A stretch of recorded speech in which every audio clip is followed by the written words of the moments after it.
जय श्री कृष्णा। आज मैं आप लोगों के लिए वच्छवारस व्रत कथा लेके आई हूँ। हमारे आराध्य श्री कृष्ण भगवान गायों से बहुत प्रेम करते थे। वो बचपन में गायों के साथ खूब मौज मस्ती किए, उनको खूब चराया करते थे और उनके साथ अपना बहुत सारा समय बिताया करते थे। गायों के इसी प्रेम को देखकर एक समय कामधेनु ने भी बहुला गाय का रूप लेकर नंद बाबा की गौशाला में स्थान लिया था ताकि वह कृष्ण भगवान के साथ रह सकें। भगवान श्री कृष्ण का नाम गोपाल भी है। इस दिन पहली बार भगवान श्री कृष्ण गायों और बछड़ों को चराने के लिए गए थे। माता यशोदा ने श्री कृष्ण को खूब सजा धजा कर और पूजा पाठ कराकर इस दिन गाय चराने के लिए उन्हें भेजा था। भाद्रपद मास की कृष्ण पक्ष की द्वादशी तिथि के दिन वच्छवारस का पर्व मनाया जाता है। इस दिन पुत्रवती स्त्रियां अपने पुत्र के स्वास्थ्य और लंबी उम्र के लिए गौ माता से प्रार्थना करती हैं और बछड़े वाली गाय का पूजन करती हैं। बछड़े वाली गाय का पूजन करना ही शुभ माना जाता है। इस दिन चाकू से काटी गई वस्तुएं, गेहूं, जौ और गाय के दूध से बनी चीज़ों का सेवन निषेध है। वच्छवारस व वंश द्वादशी की कहानी। एक साहूकार थे जिनके 7 बेटे थे। एक बार साहूकार ने तालाब बनवाया, लेकिन उस तालाब में 12 वर्षों तक बिल्कुल भी पानी नहीं भरा।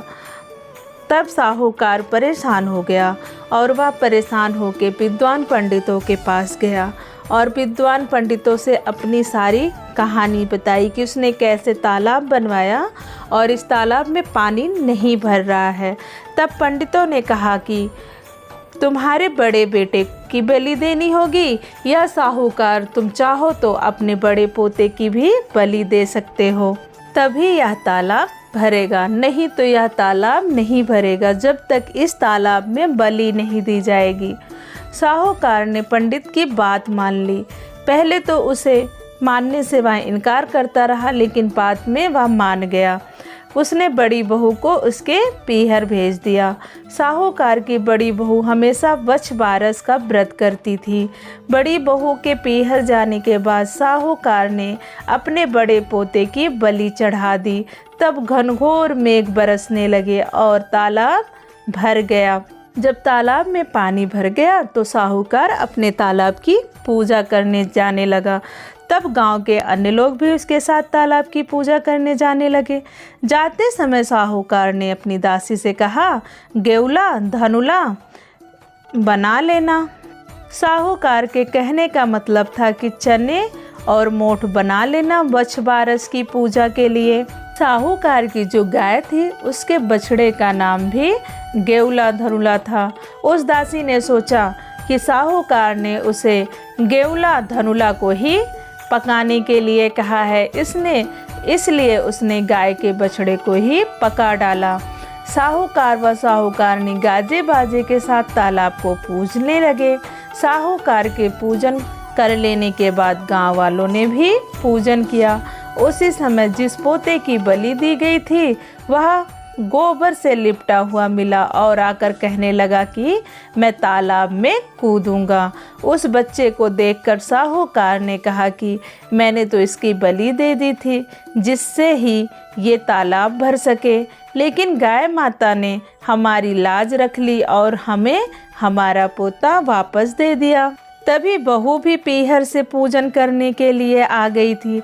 उसने जैसे ही अपने बेटे को देखा वह बहुत खुश हुई, लेकिन उसे अजूबा लगा कि यह गाय के गोबर से क्यों सना हुआ है। तब उसने सासू माँ से पूछा कि यह तो आपके पास था, इसकी ऐसी हालत कैसे हुई। तब सास ने पूरी कहानी अपनी बहू को बताई और कहने लगी कि हमें माफ़ कर दो, हमसे गलती हो गई। अपने बेटे को वापस देकर बहुत ही खुश हुई। तब साहूकार दौड़ा दौड़ा घर वापस आया और दासी से कहने लगा कि गाय का बच्चा कहाँ है। तब दासी बोली कि आपने गेउला धनुला को पकाने के लिए कहा था, मैंने उसे पका दिया है। यह सुनते ही साहूकार क्रोधित हो उठा और अपनी दासी से कहने लगा, अरे पापनी, तूने यह क्या किया? तूने कितना बड़ा अनर्थ कर दिया। अभी हम एक ही पाप उतार कर आए थे, उससे पहले ही तूने दूसरा पाप हमें लगा दिया। साहूकार अपना सिर पकड़कर बैठ गया। साहूकार और साहूकारनी सोचने लगे कि अब गाय आएगी तो उससे क्या जवाब देंगे। साहूकार ने एक हांडी में गाय के बच्चे को डालकर खड्डे में दबा दिया। जब शाम को जंगल से गाय वापस आई तो उसने अपने बच्चे को नापाकर चिल्लाने लगी और गड्ढे में दबी हुई हांडियों को खोदने लगी। जब गाय ने हांडी को खोदकर निकाला तो उसमें बछड़ा निकल आया। जब साहूकार को पता चला तो वह भी बछड़े को देखने के लिए गया तो उसने देखा कि बछड़ा तो अपनी माँ का दूध पीने में व्यस्त था। तब साहूकार ने पूरे गांव में ढिढोरा पिटवाया कि सभी स्त्रियों को बछबारस का व्रत करना चाहिए।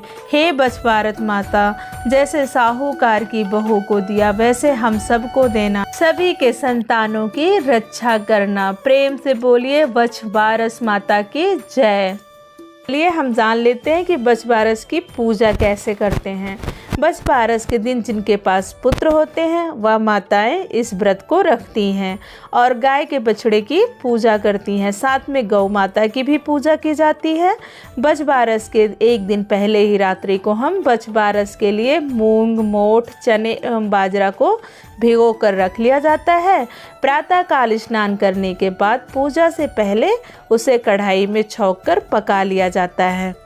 अगर आपके घर में दूध देने वाली गाय हो तो उसे उसके बछड़े के साथ स्नान कराएं। फिर गाय और उसके बछड़े को नया कपड़ा ओढ़ाकर हल्दी चंदन से तिलक करें। इसके बाद तांबे का बर्तन हो या आपके पास जो भी बर्तन हो उसमें पानी भरकर तिल, अक्षत, इत्र और फूल डालकर गाय पर छिड़कें। उसके पैरों यानी खुर पर जल डालें। गाय माता के पैरों पर लगी मिट्टी को अपने मस्तक पर टीके के रूप में लगाएं। दीपक जलाकर गौ माता की आरती उतारें। भीगे चने, मोठ, मूंग एवं बाजरा गाय को अर्पित करें। गौ पूजा के पश्चात बछबारस की कहानी अवश्य सुने। व्रत करने वाली स्त्री भिगोना भीगा हुआ मोठ, मोठ, बाजरा और चने पर पैसे रखकर अपनी सास या जिठानी को देकर पैर छू लें। बछबारस के पूरे दिन व्रत रखकर रात को अपने इष्ट देवता का ध्यान और पूजन करके भोजन ग्रहण करें। इस दिन भोजन में गेहूं और जौ नहीं खाना चाहिए और ना ही गाय के दूध की बनी हुई चीज़ों का सेवन करना चाहिए। साथ ही चाकू से कुछ भी नहीं काटना चाहिए और ना ही चाकू से कटी हुई किसी वस्तु का सेवन करना चाहिए। साथ ही बछबारस से जुड़ी हुई कुछ जानकारियाँ, कैसे व्रत करें और किन नियमों का पालन करें। इसके बाद गौ माता की आरती करनी चाहिए। ओम जय गौ माता, मैया जय गौ माता, जो कोई तुमको धाता त्रिभुवन सुख पाता। ओम जय गौ माता, सुख समृद्धि प्रदायिनी, गौ की कृपा मिले, जो करे गौ की सेवा पल में विपत्ति टले। ओम जय गौ माता। आयु ओज विकास जन जन की माई, शत्रु मित्र सुत जाने सबकी सुखदाई। मैया जय गौ माता, सुर सौभाग्य विधायिनी, अमृति दुग्ध दियो, अखिल विश्व नर नारी शिव अभिषेक कियो। ओम जय गौ माता। ममता मई मन भवनी, तुम ही जग की माता, जग की पालनहारी कामधेनु माता। मैया जय गौ माता, संकट रोग विनाशनी, सुर महिमा गाई, गौशाला की सेवा संतन मन भाई। मैया जय जय गौ माता। गौ माँ की रक्षा हित हरि अवतार लियो, गौपालक गौपाला शुभ संदेश दियो। मैया जय जय गौ माता। श्री गौ माता की आरत जो कोई सुत गावे, पदम कहत वे तरड़ी भव से तर जावे। मैया जय जय गौ माता, ओम जय गौ माता। यह थी बछबारस की कथा और उससे जुड़ी हुई संपूर्ण जानकारी। अगर आपको यह कथा अच्छी लगी हो तो प्लीज़ हमारे वीडियो को लाइक, शेयर और चैनल को सब्सक्राइब करना ना भूलें। राधे राधे, धन्यवाद।